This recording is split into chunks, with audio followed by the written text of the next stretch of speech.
Welcome to the show, Education in the Community.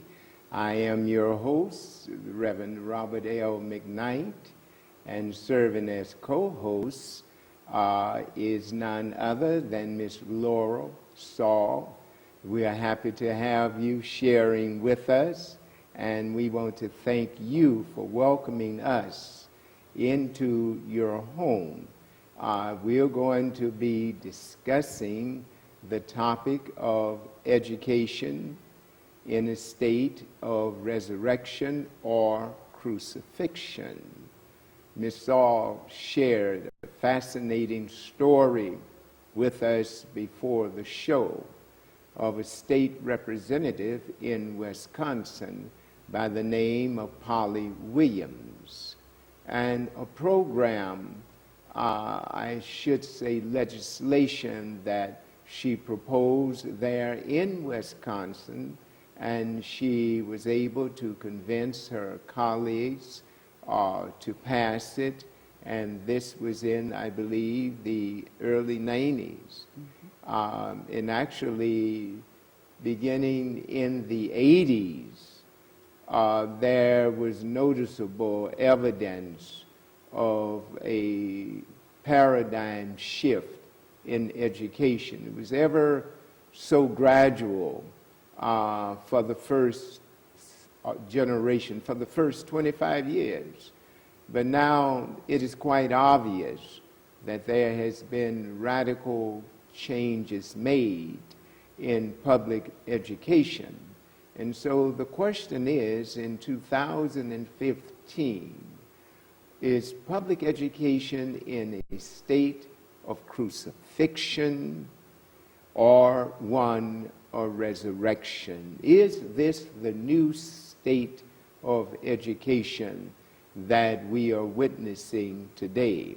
I'm going to ask our co-host, Ms. Lora Sall, to share with us the story that you shared with us before the show of Miss and Representative Polly Williams in Wisconsin. Now, Polly was a state representative, so because she represented the state, she took things on a national level. And there was a national passing called the Choice Program that she designed, which allowed people to choose to send their children to any school of their choice. And the public money that would normally go to public schools would then go to wherever the child ended up going to school. So it would be charter schools, and oftentimes charter schools, and the parents would not have to come out of their pocket for the money, because it was the same money that the government would pay for that child to go to a public school. It went to the charter schools. And the impact of that child's household, there was a change because there were some improvements for children initially going to the charter schools. But then in the long run, now in 2015, the fact that that money was taken out of the public schools, we're now seeing the impact that having so much money go to charter schools versus public schools, and the decline of the public school is being seen over and over again now. So I think Polly Williams, in her infinite wisdom, wanted to give us a choice of being able to send our children anywhere we wanted to send the children to school, but it's now backfired, and we need more help in our public schools. I don't think anyone would disagree that we need help. We need CPR. We need to make a 911 call to help resuscitate the dying state of education. And this is based upon observation, not being critical, condemnatory, nor judgmental, but from observation. And that observation has occurred over the last 45 plus years. So that's almost 2 generations, generation being 25 years. It's a radical change. And for the African American population or community, it started with that Supreme Court decision of 1954 that rendered the verdict of the decision with all deliberate speed that desegregation would take place. It was a snail's pace, and that it was another 15 plus years before it was fully carried out. In one town that I know of, they did not complete it until June, that is May of 1969, was the last graduating class from the black school in that community. And education for our people has not been the same since. Harry Belafonte stated that one of the things that Dr. King shared with him before his untimely demise was that maybe we rushed into integration too soon, that a man never runs into a house that's on fire. And by that I mean that there has been a gradual decline in the quality of education available and rendered unto black students. And the outcome of that is this horrendous increase in the incarcerated, in the prison population of both male and female. The emphasis is on males. But the fastest growing population, I understand, I recently read, in proportion to the number, is the female prison population. And the largest percentage of that happens to be African American. And so it is impacting the total African American community to the point to where I was in a meeting and someone said that public education is really a pipeline to prison. What has been your observation in terms of public education and how it serves the need of the African American population? Well, unfortunately, I have felt that on one hand, we are not able to hire qualified instructors to the degree that they deserve to be hired at, so that we can maintain enough teachers within the public schools so that the focus can be on education versus discipline and just housing children on a regular basis. And so that money that's spent on the prisons, and I saw a billboard that says $63,000 a year on prison, and $9,100 a year on education. If we could somehow flip that, imagine the quality of education that could be given to all of our children. And the help and the impact that would have on our economy and the way our government functions and the way our society functions as a whole. We would have so much more if that same money, but prisons have become privatized. And so the money going to these private industries that they call prisons versus the universities and our public schools. We're not even talking about universities yet. Yes. But if we were to give some of that money, even half of that money, back to the public schools, imagine the quality of education that could be given to our children and the quality of our communities and the benefit we would all have if that money was switched and given to the public schools. Yeah. I would agree with you on all 3 points. That if we could shift the emphasis from prisons, housing them, to educating our children. One of the things that you pointed out, there needs to be more money. Now, a professional, because you said to attract more qualified teachers. You do not enter into education as a profession, especially for the money. It's not there.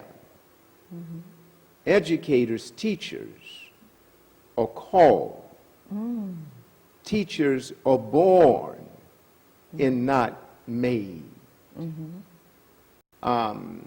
They have a commitment. They have compassion for all of their students. And they do not look at students as we are doing in 2015 to identify what problems they are bringing to school with them. But they look at students through the eyes of one of recognizing their potential. And so we have to stop focusing on the problem and focus on the potential. And only the dedicated, only the committed, only the devoted can see the potential in a child. My predecessor, the late Dr. Richard D. Navies, who almost single-handedly built the Department of African American Studies. It was his line. He stated many times that there are only 2 categories of teachers: those who are committed and those, what was his term? Those who are committed, and that word is going to come to me. It strikes your heart. And those who are incompetent. That you cannot find anything else to do with your education that offers the benefits, the fringe benefits of education. So you choose education. Because you have not developed the skills to demand a higher income. The fact that you only work 10 months out of the year, and then you have, for all practical purposes, and that's not a full 10 months. You actually, when you look at the breaks that you have, but you get paid for 12 months, it's perhaps 9 months maximum.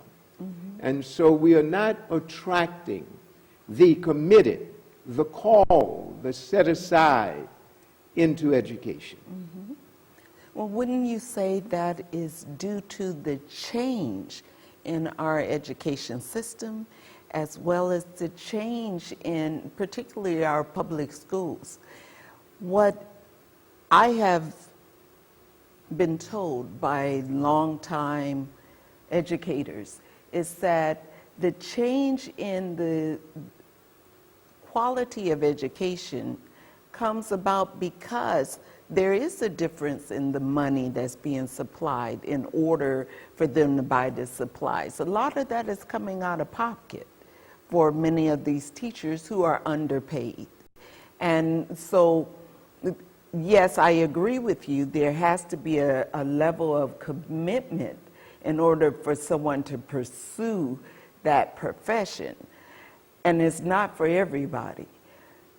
But at the same time, many of those committed educators have reached that point where they find themselves in the classroom being more disciplinarians versus educators. And that has become that dilemma or the challenge today for many of our educators. They go into the profession because of their love for children and love for education and wanting to give back or give to the community in our society. Yes. While at the same time, after 20 years and 25 years, there's that challenge because there's a difference in the children that are in their classroom today versus years ago.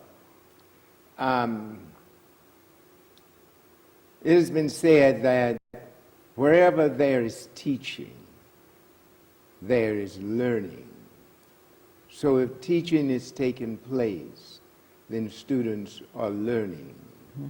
You cannot expect someone to do better until they first learn better. Mm-hmm.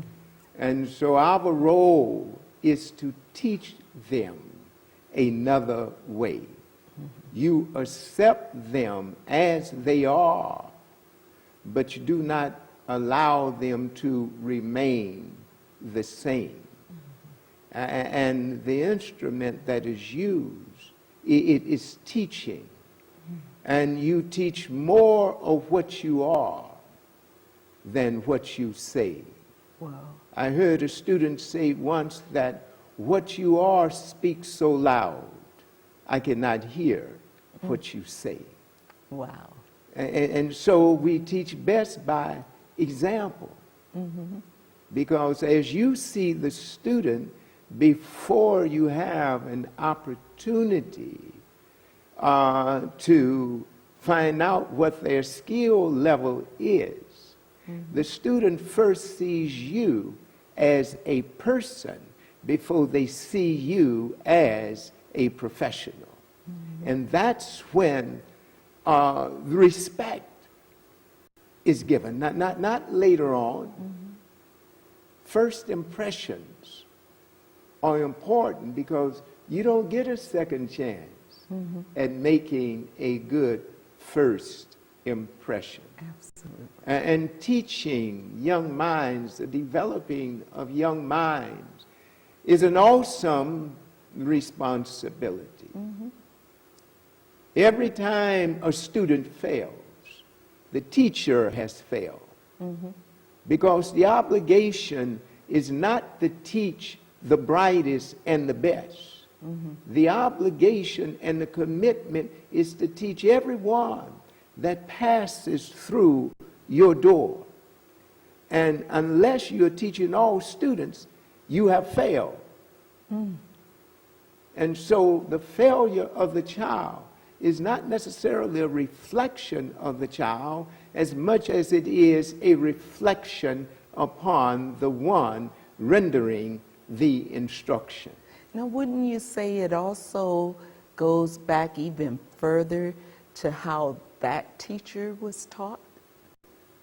Yes, most definitely. Most mm-hmm. definitely. Yeah. It has a lot to do with it. Mm-hmm. And when it comes to educating African American children, mm-hmm. those who did not come and was not exposed to the culture mm-hmm. during that educational process for them are ear prepared mm-hmm. to teach black children. Uh-oh. And I'll say that here, and I'll say it from a mountaintop. Okay. Okay. You cannot teach those you don't understand. Mm-hmm. And that which you do not understand, you fear. Mm-hmm. And there sometimes is a transference of your fear onto that of the students. Mm-hmm. And that child knows that. And the child knows it. Right away. As soon as you come in the door, they know it. So your attitude of rejection of some of your students is transferred onto the student, and it creates the environment.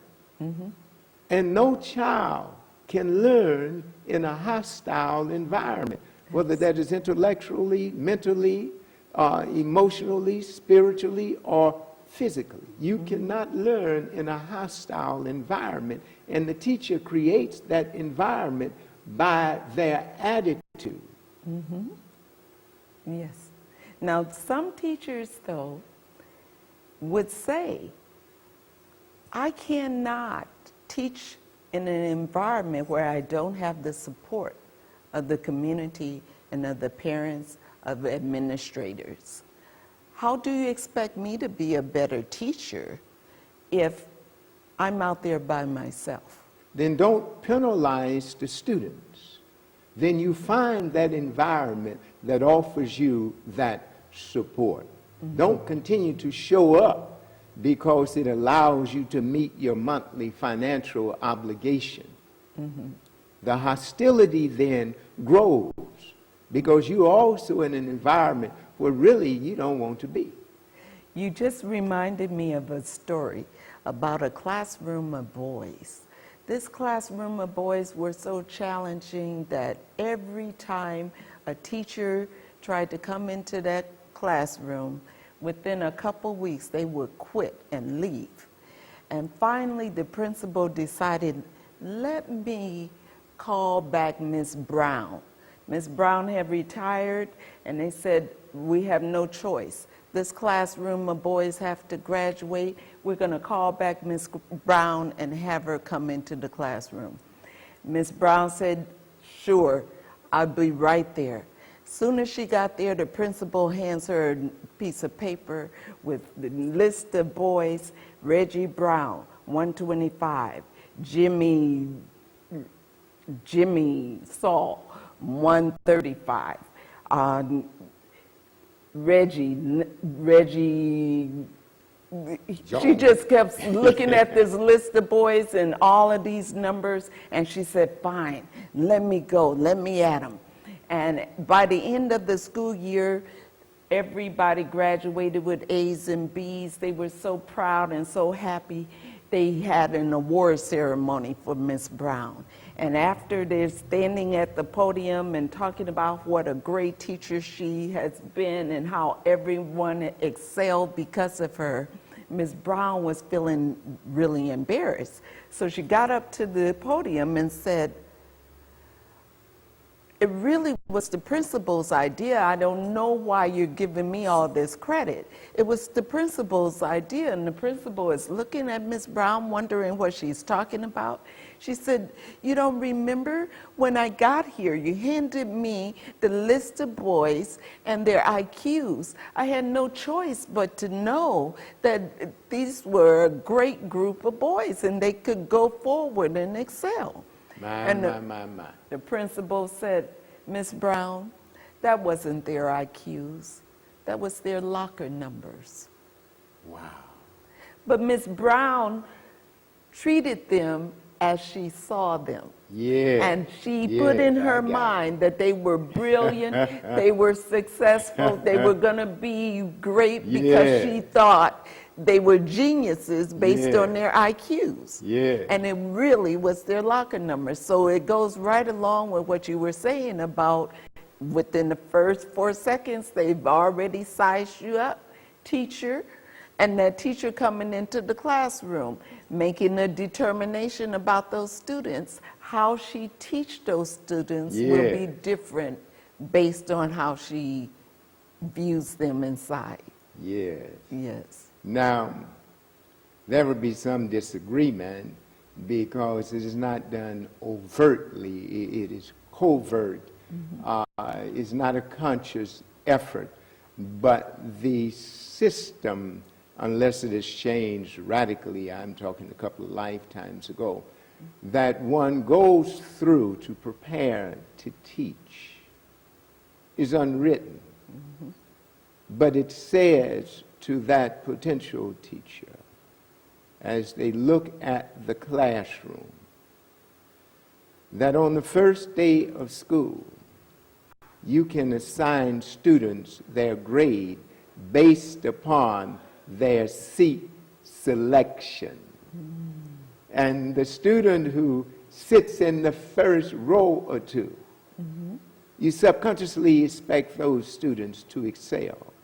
But the students who come in and there are seats available in the front of the classroom, and they select a seat all the way in the back of the classroom, you make the assumption this student is going to give you trouble, they are slow, they are not interested. And that's your perception of that student before the first instruction or the first assignment is given. Well, what Your education requires it. Yes.